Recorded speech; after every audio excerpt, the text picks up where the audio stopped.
song for a movie podcast. Some are pretty good, but we'll just suck ass. 1, 2, 3, 4, 4, 3, 2, 1. Watch with us for Cinema Buns. Let's go!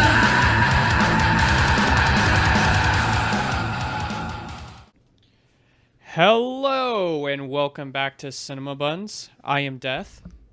I'm Mike. And I'm Destroyer of Worlds. And we're just hot off the presses of Barbenheimer. What an explosive weekend for the movie industry, for us. Yeah. Completely surrounded by really blew out the box office this weekend. that we're recording this. Yeah. Yep. Yep, we're just coming off the presses of Barbenheimer weekend. Yep. Ignore the date. This is all same day. Blame Jamie, our editor. We are currently in the men's restroom of the movie theater right after Barbie. No, after Oppenheimer. Yeah, they're both really. We're wearing our pink slacks and our 1940s jackets and blazers. Just all in pink. Kevin's in World War II German cosplay. I'm just a big Wolfenstein fan. You know? Yep. Yeah, if you haven't put it together yet, we're talking about Oppenheimer, Christopher Nolan's newest flick, and starring Cillian Murphy and Everyone else. yep, and Matt Damon and Josh Peck. Out of nowhere. Robert Downey Jr. I'm glad that he's getting work outside of Marvel. I don't want that to be his only thing because he was a prolific actor before, Iron Man. And kind of just been pigeon-toed to only just Marvel movies for a while. I mean, they made him a lot of money, so I don't blame the man. Yeah, and Chris Evans was still getting work. He was still doing a bunch of stuff outside of Marvel, and I'm glad that Robert Downey Jr. is. Because he does a fantastic job in this movie. Also, Granted, he just plays balding Iron Man in the 1940s. That's what it feels like to me. Well, and Louis Strauss is he's a politician. He's not really Yeah. I guess so. If he's a scientist, since he's a scientist and he's old, then yeah, sure. He's an old scientist who's now being a politician. Oh, let's not forget Rami Malek was also in there. Let's not forget that Florence Pugh's titties were also there. Yes, front and center. Everyone came for the bomb, and they got the bombs. And a giant bomb. Both, since Christopher Nolan just set off a mini nuke in New Mexico. But, I mean, Mike, what's this movie about? This movie is about a physicist. Theory physicist. A theory physicist? He's in theory physics or whatever. Yeah, okay. And it's his life from when he's basically going to college, or he's trying to tell a story because he's going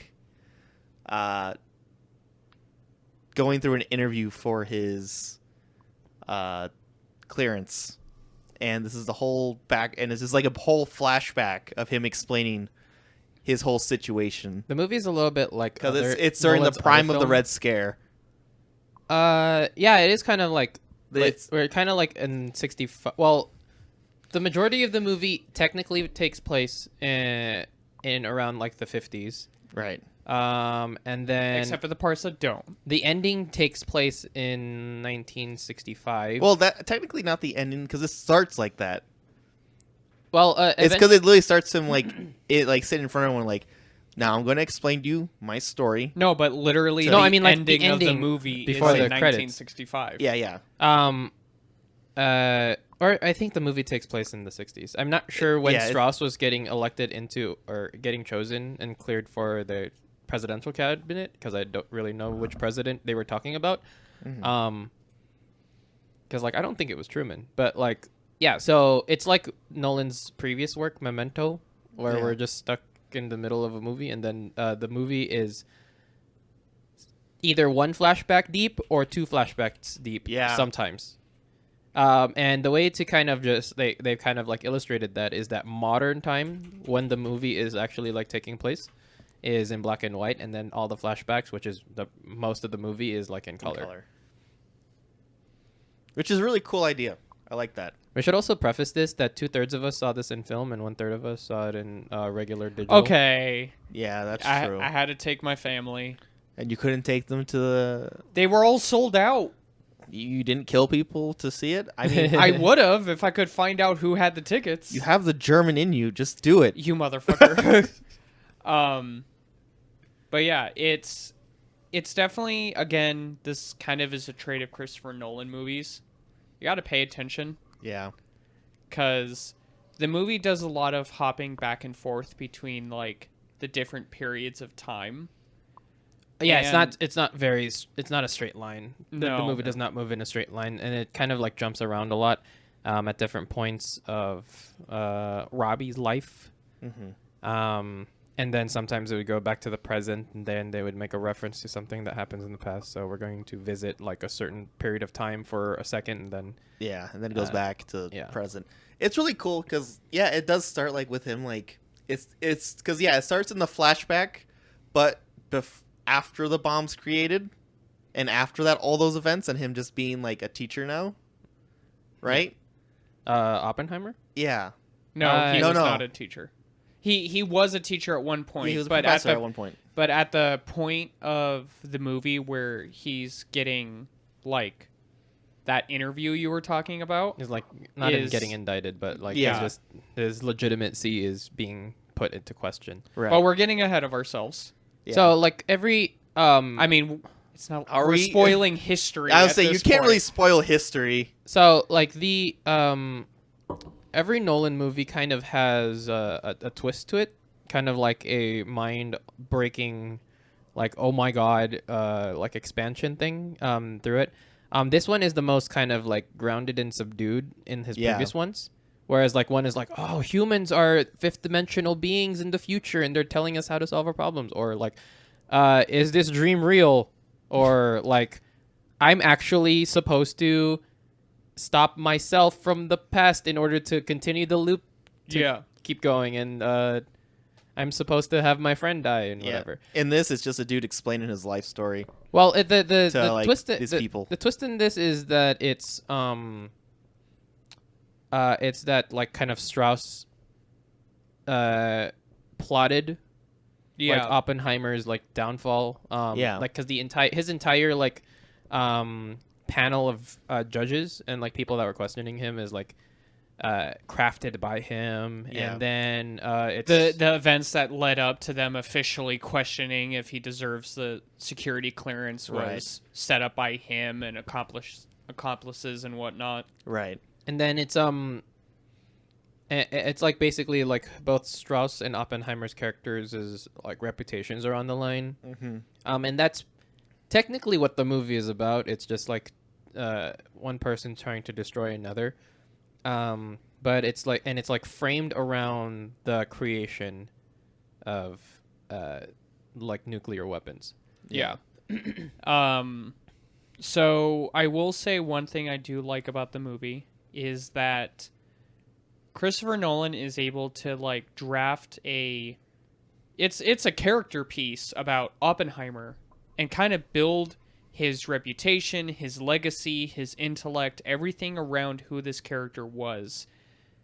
And he does it in a way to where you are sympathetic towards him, but he doesn't make it to where Oppenheimer's this like Pantheon of good. yeah. No, Oppenheimer was a womanizing piece of shit. Yeah. He did some shitty shit. Like just straight up like, "Hey, bud, I know you're letting me live in your house, but your wife is hot, so we're going to do stuff." Mm-hmm. And like he's not a pure person, but there's elements to him that like he actually was doing certain things for a good reason. Right. And one thing and another thing I actually really like about this movie is that I don't know if anyone else saw this kind of leading up to the movie, but online there was a lot of people memeing about that Truman quote where Oppenheimer's like, I have blood in my hands, and Truman's like, did you give the order? Yeah. Shut the fuck up and get out of Yeah. my office, you little pussy. Is pretty much what it was. And I found out recently is that when that quote became public knowledge, it was spun by people that Truman was trying to like soothe him. Yeah. Like, hey, listen, I know you feel that way, but I gave the order. You didn't do that. No. But in reality, it was Truman going, "You're a fucking pussy. Yeah. Get out of here." And there was a lot of memes about that. Like, I got hired to make a bomb, and they used the bomb? No! Yeah. There was a bunch of memes about that. But, like, I felt like people in general didn't fully grasp what his side of that argument is. And, Right. like, people don't see the existential and moral complications with that, because they did it because they're like, listen, the Germans are already working to build a bomb. We need to build it before If them. the Nazis get a nuke, this is over. Yeah. We need to build it before they do. And they're like, we don't want there to be a bomb, but we have to do it or the Nazis are going to rule everyone. Yeah. But then the Nazis fell. And so But they're like, then we don't need it anymore. But then the Japanese became a Yep. thing. And there was, and it's shown in the movie, there's this moral dilemma between all the scientists. Like, listen, we were building this to go against the Nazis. There is no one else doing this research right now. And it wasn't until they had scouting planes over Russia noticed that they're making a lot of progress in their nuclear program.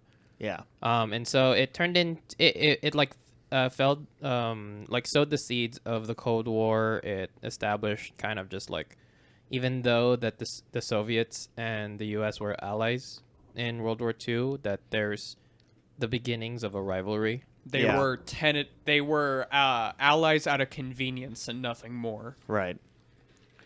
But it builds this entire climate. And what's funny is that the dropping the bomb is not even the climax of the film. No. No, because you don't even see it, which is probably like disappointing to a lot of people. Yeah.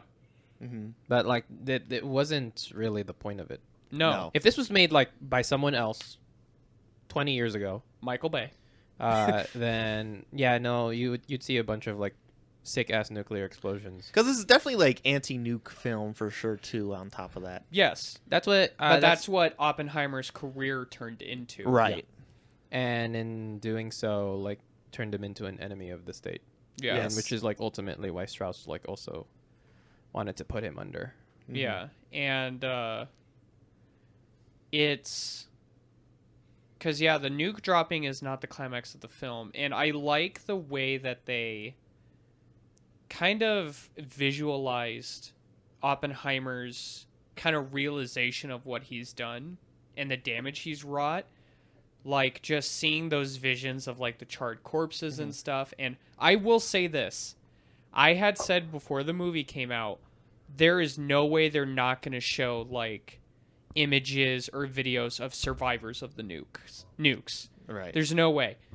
They didn't. They did not. That I was very surprised, because I felt like that would have been a great way to hammer in the points they were trying to make in the film. However, I feel like in not doing that, they made their point stronger, because they didn't rely on any gruesome like photos or gore or anything. They relied on the audience just picking up on the like baseline human morality of what had happened. Mm-hmm. Because we're how it's portrayed in the movie is that it's just a celebratory radio show that Truman announces on the radio. It's like, we dropped bombs on the Japanese. Yep. It's a great day to be American. And you can see like was it Los Alamos? Yes. The entire Los Alamos camp like cheering and honking in the streets. Yep. All the GIs and soldiers were. Yeah. And then some of the scientists are all just kind of like solemnly shaking their hands, like we did it, but we're not like proud of it. They're just like, good good work. Like some of the scientists were, of course, but like not all of like the ones who understood the true extent of what they just created and how it's going to be used kind of were like, yeah, we did the thing. Yeah. Because like it's illustrated in the movie also. It's just like Because some of the scientists were like, yeah, we did it, congratulations and stuff like that, go America. yeah. But yeah, there definitely was like a solid handful of scientists being like, There's a interesting like kind of like dichotomy and like kind of conflict in the movie in that the entire movie is like we have enough theory and math to figure out everything that's going to happen, but something that's introduced to Oppenheimer is that none of that matters until you actually like do it. right. Yeah. And so there was this looming fear that, according to the calculations, a nuclear explosion will create a chain reaction that will Like split the atmosphere. atoms in the air that will create a chain reaction that ignites the atmosphere and cause the end of the world. And you don't know until you actually pull the trigger. Yeah. Like, because they said like almost zero, and everyone was like, almost zero. It's like, and then the mathematician was like, that's as good as you're gonna get. I liked how I think at one point they're like, well, how do we make sure? You set off the bomb. That's how you find out. And what's funny, I actually watched a video that kind of went into depth about that aspect of the research and science, and it was a legitimate threat. Yes. It was like a legitimate concern. Yeah. To where they did consult Einstein, they consulted multiple department heads. Oppenheimer literally went to one of the other sites and met someone and was like, we need to discuss this now. We need to Yes. figure this out right now. And the science behind it was there is no way to get the amount of air as hot as you need to get it in order to cause that reaction to happen. It is just, it's not that it's impossible, it's just not mechanically possible by humans at this point. Yet. But Underline that word yet. no, and that kind of goes to show the fear and the startling realization of what they were doing.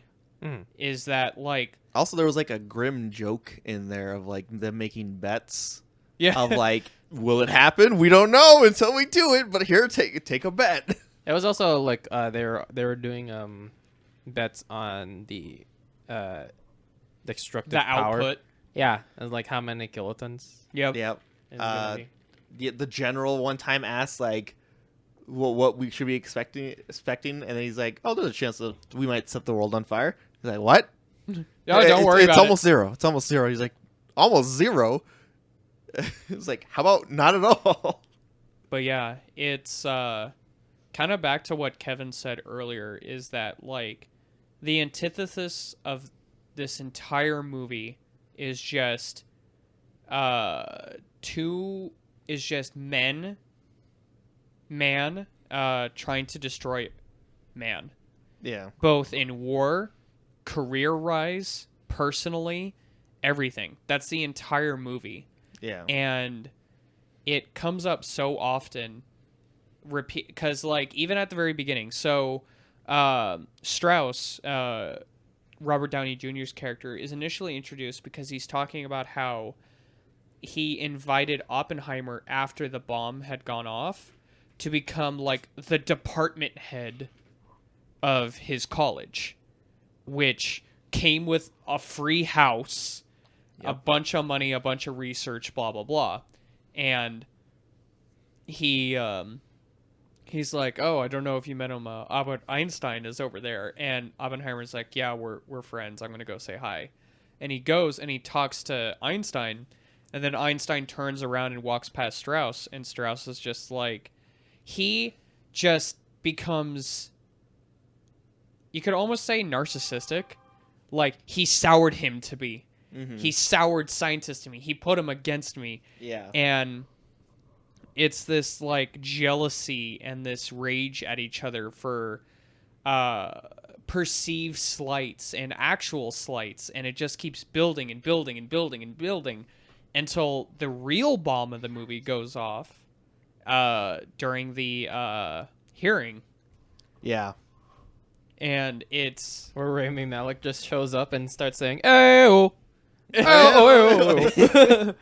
Starts blasting. What did you guys think about the length of the movie? I know it's been a popular topic about Nolan's films has always been like 3 Yeah. hours. yeah. I was okay with the length. However, you know what? It's hard to argue. It wasn't because- until the end I was okay with the length. Yeah. Like, when I was watching it, it was like, man, there's a lot of fat that can be trimmed. And then I was like, oh, that explains the end. Okay. And a lot of the fat that I would say most people would say could be trimmed is Nolan likes to hold on shots Yeah. a lot. There's quite a few shots that he just lets the camera sit there and stare at it. And it works really well most of the time. Like, all the parts where it includes them, like, getting the bomb together, working on certain aspects, just having it hold there, it builds this, like, anxiety and this tension that you're waiting for it to go off. But then there's some shots where it's just, like, Los Alamos nature shots Yeah. and stuff where it's like, okay, we get it. New Mexico's pretty. Can we go home now? But Yeah, but on the flip side, the first like kind of just 30 minutes is like blitzing past Yeah. years and scenes and like cuts and like even in those 3 hours, there's so much that they've gone through Yeah. yeah. that I would not be surprised if like it was longer. Yeah, they essentially covered 30 years Yeah. of life across like multiple scientists, multiple countries, multiple stages. The cinematography in this movie is fucking gorgeous. Oh, yeah, especially in film. Everything, you motherfucker. Well, so like Okay. the IMAX really excelled at not at kind of like the fantastical elements. Like there are scenes where like Ludwig Göransson, which is not Hans Zimmer, but Ludwig Göransson is like such a like really talented composer. He like really emulates Zimmer's like feel and work really well. It's his soundtrack plus seeing the imaginings of J. Robert Oppenheimer's mind when you're seeing like electron waves and like nuclear explosions and atoms and particles going off. This is like the things that like Oppenheimer is like imagining, like those scenes. Yeah. Completely encompassing the entire wall of an IMAX screen is like enthralling. It engorged me. I had to wait 20 minutes after the movie was done before I could stand. There was a scene where Cillian Murphy was just throwing glass at a corner of a room, and I was like, "Aw, nut! Do it more!" No, yeah, God, this movie's just great. I love this movie so much. All the acting is fantastic. They bring in like a bunch of just they're not cameos. They're just the actors that they hired to play those parts. But Some of them, Matt Damon, he's actually he's quote unquote retired. He's apparently in an interview, he said he promised his wife he would like retire or not work nearly as much as he had been. But apparently his like bucket list thing was like, no, but if I'm offered a Christopher Nolan role, I'm taking it. It's Yeah. going to happen. And then when he was offered, he didn't even wait for Christopher Nolan to like tell him who the character was. He just said, when? When and where do you need me? if you guys remember, there was a scene with a character named Colonel Pesh. Yes. And Yeah. like the shots that are made like kind of build him up. The shown just the bottom half of his face, the back of his head, and then eventually the camera turns around and you see it's Casey Affleck.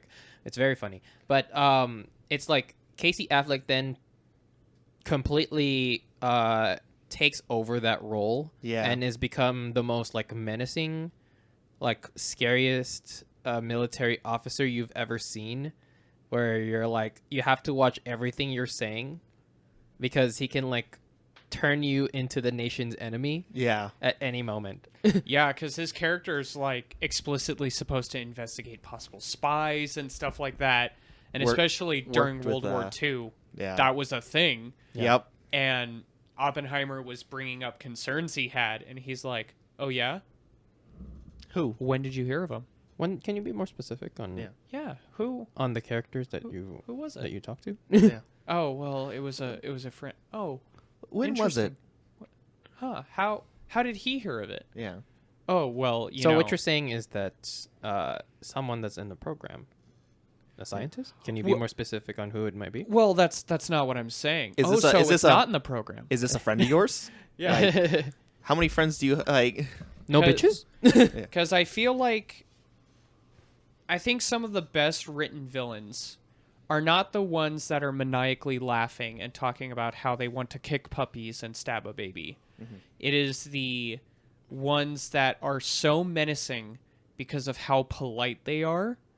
And the real scary aspect to them is you see the veil and you see like what's actually happening. And like honestly, like if you looking at it objectively, Casey Affleck's character is not a villain. No. Yeah, and he's only there for like He's doing his he's only job. for there for like Right. 5 minutes. Yeah, he's doing his job, but he's an antagonistic force against what Oppenheimer's trying to do. Right. So like you at this point in the movie, you fully understand the threat that this poses, and just the calm nature and how he's questioning Oppenheimer just keeps like giving you anxiety because it's giving him anxiety. There's also Matt Damon hyping him up. He's like, "Wait, you talked to Colonel Pash? What did you tell him? Yeah. You did not just say that to him. Oh my god, you idiot! You absolute Dumbledore." And then like they're just like absolute like artists in their crafts, just making 2-minute scenes in this movie. It's I just mean, Yeah. Rami fucking- Malek coming out of nowhere. I don't think Kenneth Branagh as like Niels Bohr is like, okay, he's here too. I don't think I would have liked this movie as much if I wasn't able to see Josh from Drake and Josh. It was Josh Peck pulled the trigger.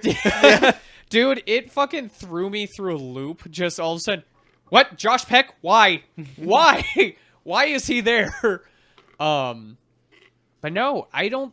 There is not a single actor in that movie that I think did not do a fantastic job. And You know, Florence Pugh always being the queen, the Yeah. best at her craft. then Emily Blunt did a good job. And That it's, was the wife. yes. Yeah. yeah, Okay. Kitty. And I do think it's funny.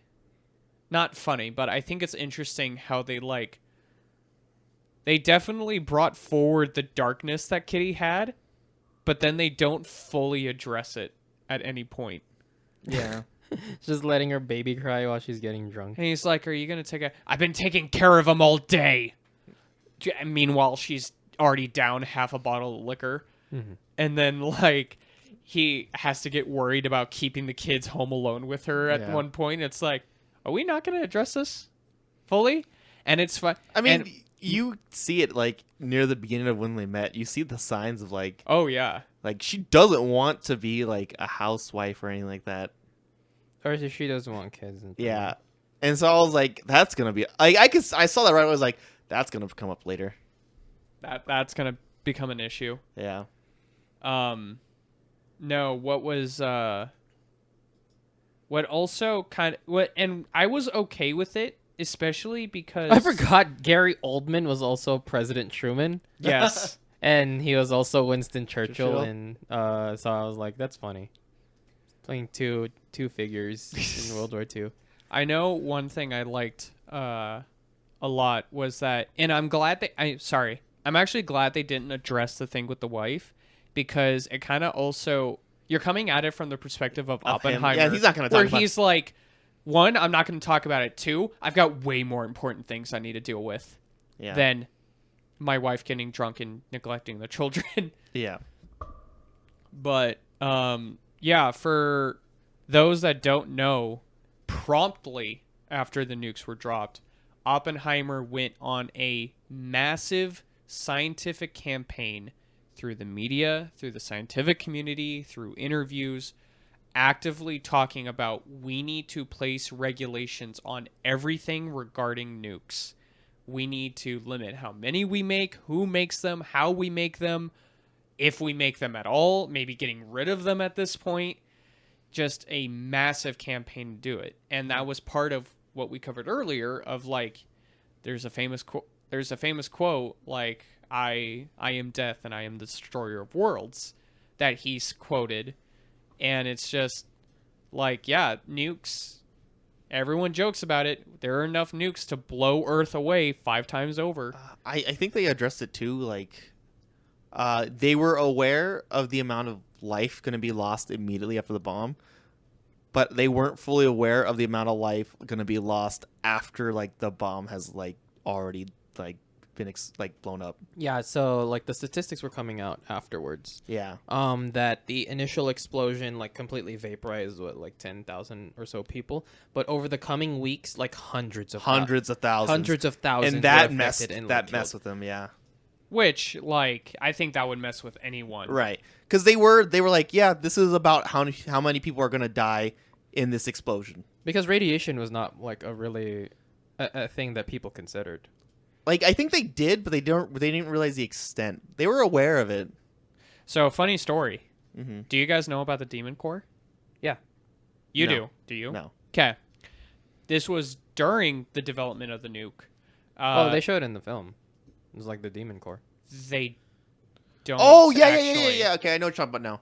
Yeah, they didn't address the Demon Core at all.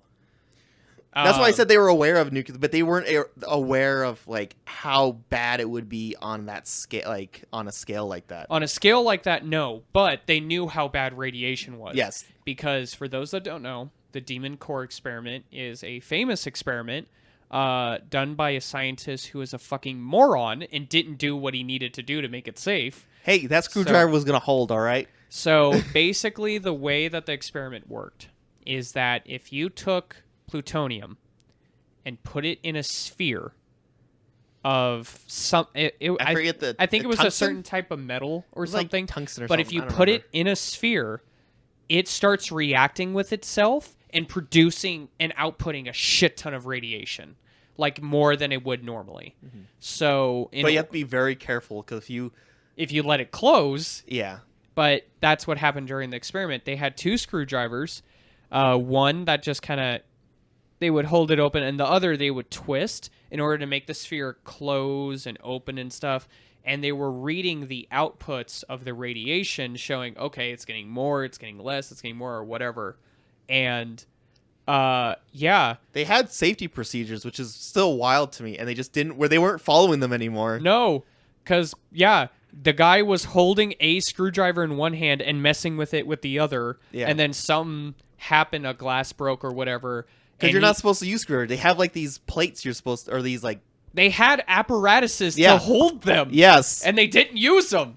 But fucking, he slipped. The 2 halves of the spheres closed, and this just blew out radiation. Yeah. And he had to, like, Literally- knock it off. Yep. And everyone was about to, like, evacuate out of the cabin. And they had to go, no. Go back, stand exactly where you were, because we need to figure out how many of us are going to die. Yeah. Luckily, only one person died, and it was the fucking moron that was running the experiment. But, no, yeah, radiation was well known, and they knew the horrendous effects it could have on people. But they just didn't know, like you said, the scale Yeah. of what a bomb would do to a bunch of people. Yeah. But what's funny Because is... they knew the immediate people in the immediate radius was going to be vaporized, and they knew outside of that, The shockwaves would the just, like- shockwave would do that much damage, and then that was it. But it's also gonna heat up that entire area where area. it becomes like completely unlivable. Yeah, and they didn't know that, I think, or something along those lines. Yeah. Well, yeah. I mean, they did do research into, like, what type of detonation they did would do what. So the type of detonation they did was a mid-air detonation. and it caused Highest damage. so it caused the most structural and immediate damage, but it actually lessened the amount of fallout that would occur. Right. The most long-term damaging nuke they could have done is an on-ground detonation or a sub-ground detonation, which they were like, no, we don't want to do that. Yeah. We just want to, we want to make this area very hot, and then the rest of the area also hot. And then they're like, oh, radiation does that on a scale like that. Oh, Yeah. that's not good. But I do okay. This isn't directly in reference to the movie, and I don't know if you guys caught this, but there was a lot of memes going around about Japanese audience goers watching the movie and if it was going to get banned in Japan or not. Oh, yeah, because they were wondering if they were going to show anything about the bombs. Yeah. And they're all the memes and stuff. So Japanese citizens were like, hey, it's pretty insensitive, like the memes you're making about this. How would you like it if we made memes about 9/11?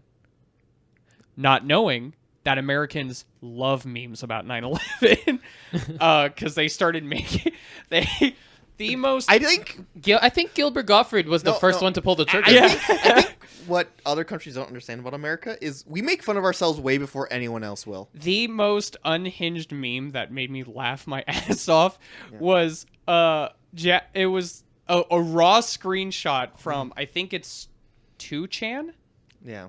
in Japan. I think. You can use 2chan. But it was just the Barbie like photo border over the like two towers. Yeah. Yeah. And they were like, how do you like it? And someone commented, this is hilarious. I've already sent it to 5 people. Yeah. Yeah, I think that's what a lot of countries don't understand about Americans is like we make fun of ourselves all the damn time. We recognize our faults in our country already. Yeah. So whenever you send us something, if it's funny, most of us will laugh already on the get-go. There is a small minority Yeah. that will take it too personally, but Yeah. Which I think is going to be for everywhere, but okay, I'm trying to remember, when did Gilbert Gottfried, because he made a joke of like, Like the day after. was it the day? Oh shit. that's wow. I'm still Yeah, I he st- was. It was like I think it was just like at a local club or something, and then he like made a joke about it. I still remember the bit from South Park about when Make is fun it of funny? AIDS. When is it funny? When is AIDS funny? Yeah. And then they did a full calculation of like you have to wait. What was it? Like 11 years or something like that. It was 11. It was like 7 7 years or something like that. Yeah. And then they were like, AIDS is funny, guys! Woo! And I was just picturing the same thing, but with 9/11. God. Yes. Woo! 9/11's funny, guys! I mean, we were making coronavirus jokes while coronavirus What was going on? Yeah. Well, yeah, but everyone was depressed. I think I wasn't expecting something as like personal as like Grave of the Fireflies' like nuclear bomb explosion scene.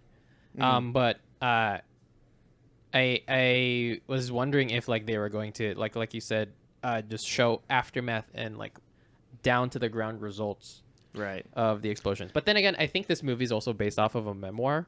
Yeah, this is it's based off of his perspective. But So- like what the actual book was. So Oh, okay. Yeah. this is a book adaptation. It's a manga adaptation. So No, Light I novel was. adaptation.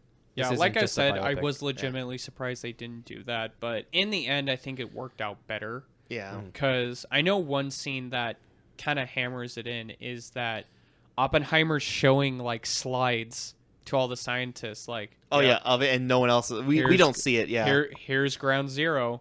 You see those shadows?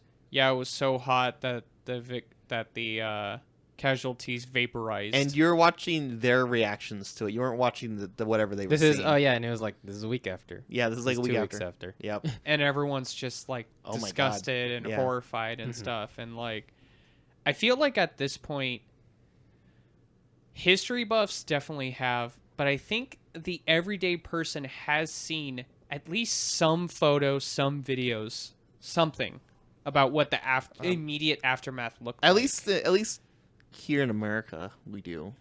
I don't know what other countries teach for history. Japan does teach it. I don't know. Chernobyl's a pretty popular like TV show. They teach that bombs were dropped on them, but they don't teach like why. No, but I'm talking about the aftermath. That's what I'm saying. Yeah, the is aftermath that they did talk about it a lot. What I'm trying to say is that what a common issue with people, especially with historical events, is that we look like Americans.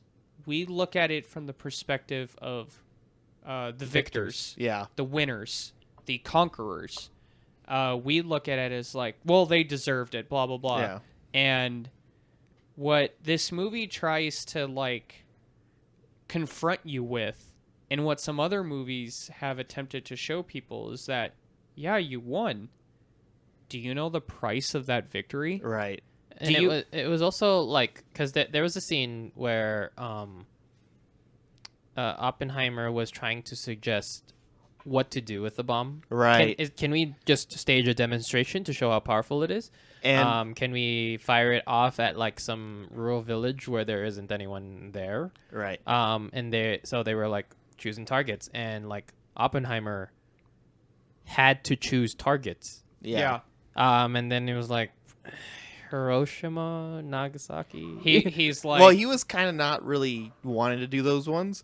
It wasn't until like he explicitly chose those ones. Oh, He chose those ones because there would be less civilian. There would be civilian death, but it would also be a structural, like military advantage to do There's it. it was like a general. We can't do Kyoto. It is Yeah, like we can't- Kyoto. I had because my we honeymoon honeymooned there. there. Yeah. It was like 2 edges there. and when Kevin and I are like weeb. What a weeb. No, yeah. Literally, one of the generals is like, it has massive cultural significance to Japan. Yeah. But also, my wife and I honeymooned there. Yeah, I and mean, she like, would be that's- I mean, devastated. yeah, that's a double, I guess, reason. It's considerate. Yeah.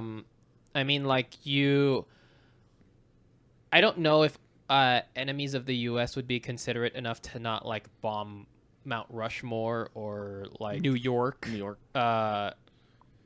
L.A. I don't. Well, actually, the White House has been burned down before. So, Yeah, I was gonna say the White House has been burned down. Any other like great wonder? Anywhere I in don't know. D.C., I guess. Yeah. Or the Washington Monument, the great George I Washington. mean, what are you gonna do to the penis. Grand Canyon? Make a bigger hole? Now Like- we're not saying this like, oh, look at the Americans being magnanimous and Yeah. No, it's like, it's There's still rules to war. yeah. And it's also showing you the like just dry bureaucracy of, okay, where are we dropping the bomb?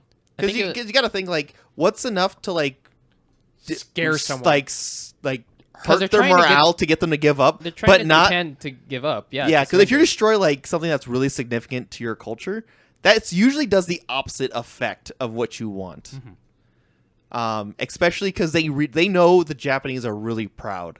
Yeah. They've at this point we fought them already on various fronts. We know how hard they're willing to fight for their country. Like destroying something really significant to them is the opposite of what we want. What they would want to do. I think a fact was that America was the only country within 600 years to actually land a military strike on Japanese soil. Because Yes, that was Because, like, that the was not the nukes. That was just us bombing them. well, that's what I'm Well, saying. we've Yeah, also just been throwing napalm all over the country. Yes, yeah. and prior the to that. Japanese were still going and going. So Yeah, like we did was, that for Midway, I think, or something like that. I think it No. was Midway. No, it No, was we did a bombing raid that was like right next to the. I mean, the like it was Emperor's all house. over. Yeah, Yeah. no, it would like they've napalmed a good chunk of the country. Like, Yeah, but Tokyo that was like the burned first. down. That was like the first strike though, like that we did. Yeah. Yeah, or But- something like that. No, I think this movie is a very good movie. Mhm. It is definitely. Do you guys see this as a culturally important movie? Do you think this is going to reach that level of like? I don't think everyone's gonna. I think people are still gonna remember Inception and Dark Knight. Yeah. I don't think anyone remembers Tenet, and I don't. I don't know. I think it's because of the weekend, the Barbenheimer weekend. I think it'll be remembered for a good chunk now. Yeah. I think it won't be remembered again for another 10 years. And then people are like, oh yeah, that Oppenheimer movie. Let's use that as a reference for something. Well, are you guys also like at the end of the year? I mean, what kind of nominations do you think this will go into? This is... I'm thinking male lead. Male lead for Cillian sure. Murphy is definitely going to be nominated. But also, I want whoever played Ken. I want him Ryan to... Gosling. Yeah. Best supporting actor. That's a supporting Yeah. actor. Oh, I hope he gets that. So Cillian Murphy is definitely getting nominated. Mhm. Do you guys think? Florence Pugh's titties as supporting actress. I think Dumb. cinematography. Yeah, maybe. I think cinematography is going to get a Visual nom. effects. Because this is not... Is it technically a historic movie? Would it be under documentary? Or... No, no, it no, is not a documentary. adapted. It would be adapted... Adapted screenplay is Okay, going to there we be go. in it. Okay. It's good. I forget what all the nominations are. Animation. Yeah. Animation for all, like, his inside Music, thoughts. maybe. Music, yeah, I could see music. Uh, It'll at least be nominated. Will it win? I don't will think so. say I did think it was crazy how there was like 2 parts of the movie that didn't have score. I think The that was entire movie had OST playing the Oh, entire time. more than that, it was complete silence. Yeah. Yeah, That was the bomb. The bomb falling had nothing. the nuke test. Yeah, the nuke test. Yeah, That had no sound until it five. happened. Yeah, Until until everyone ha- started cheering. Yeah. But And like Oppenheimer had been awake for about 32 hours. Yeah. so lead actor, cinematography, adapted screenplay. Any other? like I said, probably like special effects and music. Yeah. Yeah. But Sound design? I think every Yeah. movie he always has like It sound has design, sound and design sound somewhere in editing. there. Yeah. yeah, but I It's guess gonna be on there. I mean, this still also like kind of falls into like one of the biggest gripes that people have with Christopher Nolan's movies is that you can't fucking hear anyone say anything because the music's so loud. This one was pretty good. And I'm glad that Göransson kept that tradition when Hans Zimmer was not working on it really. by making the music also loud enough for you can't hear people talking. I think it makes sense for this movie. Though, For the a little bit. first 40 minutes where it's just and then like people are like talking and like walking through hallways and I'm like I yeah. can't understand a fucking thing they're saying. Yeah, yeah, okay, yeah. There was that. I forgot. We need to recruit this. We need to recruit. Yeah. No, yeah. I would highly recommend this movie. Oh, for sure. This movie provides a lot of ammo for those Sigma male Oh. grind set edits. Oh my Oh, God. Fucking Cillian Murphy putting They're on already in Yeah. black and white. Looking outside a window as he puts on his puts on suit and fedora. All you have to do is screen shake and put a quote up, and you're good. No, you just need to put it in black and white as he stares. It's out and- already in black and white. No, God, no, in that Oppenheimer and Peaky Blinders Yeah. are the so much fuel into the Sigma male grind set. Yeah. Oh my god, it's so funny. Um, And then you have Ken, the true Sigma male. you know, there is a lot of like thread that weaves in and out between Barbenheimer. Yeah, it's so funny. Have you guys All seen connected. that other movie studios are now trying to artificially create another Barbenheimer situation? So, like, the studio behind Saw X Socks? rescheduled Saw X to come out the same weekend as Paw Patrol. I So they're trying to start hashtag Saw Patrol. You know, like weirdly enough, it worked for these two movies at least because Because they're good movies. No. they're just good movies. Yeah, And they're both equally hyped. Yeah. what made it work is everyone was hyped about it. They're movies from competent and celebrated directors, and it wasn't done artificially. Actually, It just happened that it they could come have been out. done artificially. We just don't know. Because I could see it be done artificially because they were just like, yeah, let's do it. Listen, No, because There we is- created. It's the same as Despicable Me having a bunch of fucking nerds in nerds in suits. suit. Yeah, Yeah. Yeah, no, it's just memes. There No one is- controls that. There is no fucking way that anyone working at either of those studios was like, Barbenheimer will be a thing. Hey, I'm just gonna put on tinfoil hats. I don't think you guys are giving the companies enough credit on like how they plan their releases. We're giving more credit than they deserve. They're fucking idiots. They re-released Morbius because they thought the memes meant everyone loved the movie, and they lost another $80,000. I'm not saying all companies. I'm just saying you guys aren't giving like, these companies enough credit. I'm putting my foot down. There is no fucking way they did this on purpose. There's no way. They're too stupid. They're too dumb. But what about you guys? Would you recommend this movie? Do you think it's... I think if you're gonna watch this movie, you need to either see Barbie after or before it. They have to. They have to watch it together. Yes, because it is currently July. We're in July. 15th. We're in or July. something. We're in July. Yeah. Don't lie. But would you recommend it, Mike? Oh yeah, for sure. I think it should, because I didn't know too much about Oppenheimer before this movie. I'll admit to that. Like, I knew about the tests. I didn't know the person behind the tests. You know? Yeah. Seeing the president in this light was also kind of funny. Oh yeah, Gary Oldman. Yeah. You know, all he needs to do is play a Russian leader. Yeah. And he's got the trifecta. He got the trifecta. He's got the superpowers, man. He's gonna play Joseph Stalin. Yeah. No. I don't want Gary Oldman as Joseph Stalin. I want him as He can play. Who was the leader of France? No, what? Who was in charge of France? I No. have no idea. No, you guys are messing me up. He made communism. Marx? Karl Marx. I was like, Marx? He wasn't the the leader. though. Yeah. He was like a philosopher. Yes. Okay. Yeah, But no, he became the leader I'll just say, like, it was the of communism. because it was the Tsar still in charge of Russia, and then Well, they yeah. fell, and then they took over. It was like literally a revolution in Russia, and then they were attacked. You know, I feel like a Gary Oldman. Right? If I remember Yeah, that correctly, I the feel events? like a Gary Oldman Rasputin is something I want to see. I don't know why, but it's something I want to see. I want Gary Oldman to suck the poison out of someone's leg. Give him the guac guac sloppy top 3000 limited edition game of the year. Best part of the Kingsman. Just Ralph Fiennes going, oh, as yes, you will walk again. Oh. Oh my god. But Kevin, your thoughts? It's a fantastic movie. I don't know if I can like recommend for everyone to watch it, and and it's like kind of like surprising to me that everyone is. Yeah. The film version, the 70mm version of this show has constantly been sold out since its inception.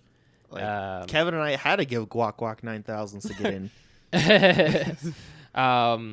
And like I think like Barbie actually probably like outsold it because it was easier to see. Had it available in more screens. Yeah. It was shorter, so you had a higher density of shows. And I feel like it was more accessible to the wider audience. Yeah. So a lot of people saw Oppenheimer, but because of its length, like you technically can't have enough people to see it faster than Barbie. Yeah. But that's surprising to me. So like, it's kind of like there's no point in me recommending it. Everyone who wanted to watch it's already attempting to watch it or like has seen it already. There are probably people who have seen Oppenheimer multiple times. I think it's a kind of movie that warrants multiple views. Same with every Nolan film. In terms of like in the grand scheme of the Nolanverse, slightly less interesting than the other ones. Oh. I would say this combination. I think I would enjoy Tenet. I think I enjoyed Tenet more. I than still haven't seen Oppenheimer. Tenet, but I want to see it. It's what took us out of the pandemic. That and New Mutants. Yeah. Yeah, that was a movie. And Road Rage. I don't remember. It's the Russell Crowe. No. Oh, yeah, Road that's Rage, right. Where he fucking tries to murder a family because they cut him They off. honked at him too long. Oh. Yeah, it was great. No, I think this combination of the Barbie and Oppenheimer was kind of No, yeah, it was a tour de force. wild. Yeah, I haven't been this excited to see 2 movies since Endgame. And I'm gonna then be honest. did you guys see the political almost world war that Barbie created because Oh yeah, because of the map in the background. Yeah. Yep. Because they had to add that weird dotted line for the Chinese. Even though it wasn't an accurate map of No, the world, no. it's just like it's But they had vaguely, to make that part accurate. it's Yeah. it was a vaguely China-shaped continent and then a line around it. Mm-hmm. They wanted those Chinese dollars, Yeah. so they added it. Cause fuck, I don't know why. Oh, are you in that camp that it was intentional? There's no way it wasn't. That Yes, it is. that dotted line was explicitly done because of China's like claim to the seas near Vietnam. Yeah, but that's if it's like a case of China pandering, that's a weird way to do China pandering. Yeah.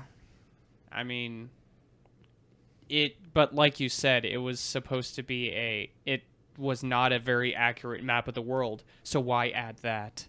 Isn't it like It was just a map. It was just her dotted line of what she needs to follow to get to us. No, that's not what it was. It was on for a second, so I didn't really like pay attention. It was not. It I was thought it was just one giant dotted line that goes around the entire world. that's not what it was. Oh. It was specifically for that. I'm telling you, oh wow, you and your tinfoil hat. it is not tinfoil. Yes, it is. It's not tinfoil if it's true. Thank you for listening to Cinema. If my Oppenheimer thing is tinfoil, your map thing's tinfoil. Oh, whatever. All right. Well, thanks for joining us for our review of Oppenheimer, where we just kind of talked about it per use. Yeah. But you can find us at Twitter at Buns Cinema. If you want to help support the podcast, you can find us at Patreon. With that, I'm Ritter. I'm Mike. And I'm become. Okay. Come. Podcast, I'm a pretty good, but we'll just Bye. suck ass. 1,